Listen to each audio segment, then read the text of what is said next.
खुलुमबाय गिबियावनो नोंथांमोन बयनिसिमबो गोजोन फुंबिलिनि गाहाम हामलायनायखौ बावहरनायजों लोगोसे सोरजि द क्रिएटिविटी चेनेलाव बरायनानै लाग्रोनाय जालायबाय।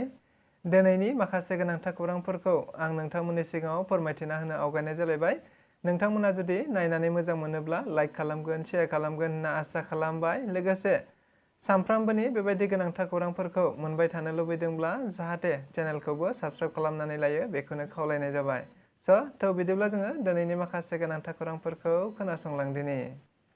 उदालगुरि जिल्लानि सिङाव थानाय गुबुन गुबुन थावनिफोराव बिटिआरनि लेङाइ गाहाय मावफुं सोद्रोमा गबिन्द बसुमतारीनि गोख्रों सिग्रोमसारनाय। लोगोसे सिग्रोमसारनायनि गेजेराव बिथाङा थारैनो गोख्रों थांखि लानायखौबो नुनो मोननाय जादों। मख'नो गोनांदि आथिखालाव सरकारि न' मोननाय हाबाफारिफ्रा गोबाङै सोलिबाय थादों। बेखौ नोजोर बोनानैनो बिटिआरनि लेङाइ गाहाय मावफुं सोद्रोमा गबिन्द बसुमतारीया खोनानो मोननाय बायदिब्ला थारैनो गोबां न'आबो आद्रा जानानै दङ।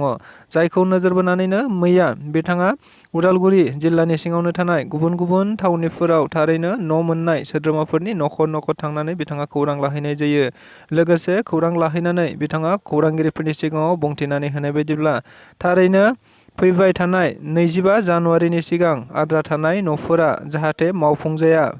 लोगोसे मावफुंजायाब्ला जाय खामानिखौ आद्रा खालामदों आरो जायफोरा बेनि सायाव मोजाङै जर होनानै खामानि मावाखै बिथांमोनहा थारैनो गोजा न'नि आलासि जानो रेडि जानानैबो था होननानै बिथाङा खौरांगिरिफोरनि गेजेरजों बुंथिनानै होनायखौ नुनो मोनबावनाय जादों। दुलाराय बर' फरायसा आफादा बड'फा हाउसआव मोनसे जर'खा केलेन्डार दिहुननायखौ नुनो मोननाय जादों। मख'नो गोनांदि दुलाराय बर' फरायसा आफादा हारि माहारिनि गोबांथार हाबा मावनायजों लोगोसे गुबुन गुबुन समाव बेबायदिनो बोसोरफ्रोमबो बर' हारिनि जारिमिनारि सान, माहारियारि फोरबो, मुंख्लं सान आरो रुंसारि सानफोरनि एबा गेदेमा सुबुंफोरनि जोनोम सानफोरखौ नोजोर बोनानै गुबुन गुबुन समाव गुबुन गुबुन बेबायदिनो गोबांथार हाबाफारि लानानै बोसोरफ्रोमबो एबा मास मोनफ्रोमबो बेबायदि फालिबोबाय थानायखौ नुनो मोननाय जादों। जायखौ नोजोर बोनानै दुलाराय बर' फरायसा आफादा बेफोर गासिबो माहारियारि सान एबा गासिबो सानफोरखौ नोजोर बोनानै बर' माहारिफोरनो थारैनो दिदोमथि फोरमायनानै होनो थाखाय देग्लायनिफ्राय गिबि खेबनि थाखाय मोनसे केलेन्डार दिहुननाय जायो होनना मिथिनो मोननाय जादों। मख'नो गोनांदि बे केलेन्डारखौ मैया दुलाराय बर' फरायसा आफादनि मानगोनां आफादगिरि दिपेन बर' बिथांनि आखाइजोंनो बेखेवनानै होनाय जायो। क'क्राझारनि दुलाराय बर' फरायसा आफादनि गाहाय मावख' बड'फा हाउसआव बेखौनो खौरांगिरिफोरनि गेजेरजों थारैनो खौरां बिजोङाव फोरमायथिनायखौ नुनो मोननाय जादों।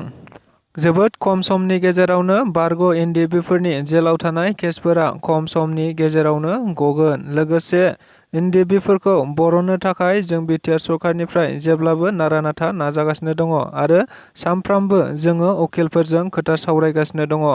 नंगौ, बेफोर गोख्रों बाथ्राफोरखौ बुंथिनानै होदों बिटिआरनि गाहाय मावफुं सोद्रोमा प्रमद बर' बिथाङा। मिथिनो मोननाय बायदिब्ला बिथाङा मैया क'क्राझार जिल्ला दुलाराय बर' फरायसा आफादनि खुंगा 55थि थान्दै जख'न्थाइनि गेवलां मेलाव बाहागो लानानै बे बाथ्राखौ बुंथिनानै होदों। लोगोसे आथिखालाव बारग' एनडिएफबिफोरजों लोगोसे गोबांथार एनडिएफबि आरो सोद्रोमा बिथांमोनहा आथिखालावबो बिटिआर गोरोबथा जाखांनायनि उनावबो जेलाव जोबथेजानांनायखौ नुनो मोननाय जादों। जायखौ लानानै गुबुन गुबुन समाव गुबुन गुबुन राजखान्थि आरो राजखान्थि नङै दोलो आफादफोरा बिथांमोनखौ थाबैनो बख'नांगौ एबा सख'नांगौ होननानै बाथ्रा बुंबाय थानाय समावनो मैया बिटिआरनि गाहाय मावफुं सोद्रोमा प्रमद बर'आ बे बाथ्राखौ बुंथिनानै होनायखौ नुनो मोननाय जादों। मख'नो गोनांदि गावनि बिबुंथियाव बिथाङा बुंथिनाय बायदिब्ला थारैनो बारग' एनडिएफबिफोरा खम समनि गेजेरावनो गबोगोन आरो बिथांमोनखौ बख'नांगौनि थाखाय जोङो सानफ्रामबो उकिलफोरजों बाथ्रा सावरायगासिनो दं होननानैबो बुंथिनानै होदों। लोगोसे बिथाङा बुंबावनाय बायदिब्ला थारैनो बिटिआरआ गासिबो दफाफोरा जाफुंजोबोब्लानो आलादा रायजो नंथाराब्लाबो आलादा रायजो जौगानाय आलादा रायजोफोर बायदिनो बिटिआर ओनसोलखौबो थारैनो गोजौ फारसे लांनांगौनि माखासे दफाफोरा बेयाव दङ होननानैबो बिथाङा बुंथिनायखौ नुनो मोनबावदों। क'क्राझार जिल्ला बिजिरसालिनि बेंखनावनो थानाय मोनसे कम्पाउन्डआव थारैनो क'क्राझार बार एस'सिएशननि बानजायनायाव मोनसे बार लुफुंनो थाखाय अन्थाइ खाम्फा गायसननायखौ नुनो मोननाय जादों।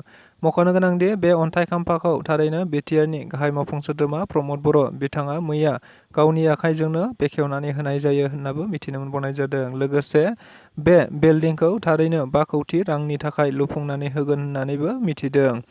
मख'नो गोनांदि गोलाव समनिफ्रायनो गंसे गाहाम मावखुलि गैयैनि थाखाय क'क्राझार बिजिरसालियाव एबा बार एस'सिएशननि बेबायदि नोजोरखौ लोगोसे बार एसोसिएशननि गुबुन गुबुन समाव खावलायबोबाय थानाय बायदिनो मैया बिटिआरनि गाहाय मावफुं सोद्रोमा प्रमद बर' बिथाङा थारैनो बिजिरसालिनि थाखाय मोनसे बार एसोसिएशननि बिल्डिंखौ गायसननो थाखाय अन्थाइ खाम्फा लुफुंनानै होनाय जायो होननानैबो मिथिदों।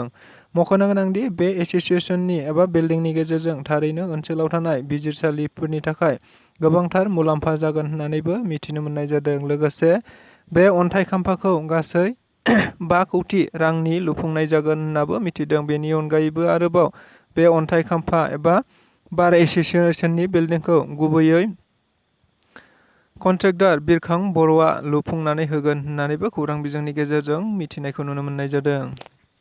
जोंबायदि फिसा फिसा हारिफोरा थांनानै थानांगौआ गोबां संग्राम खालामनांगौ जायो।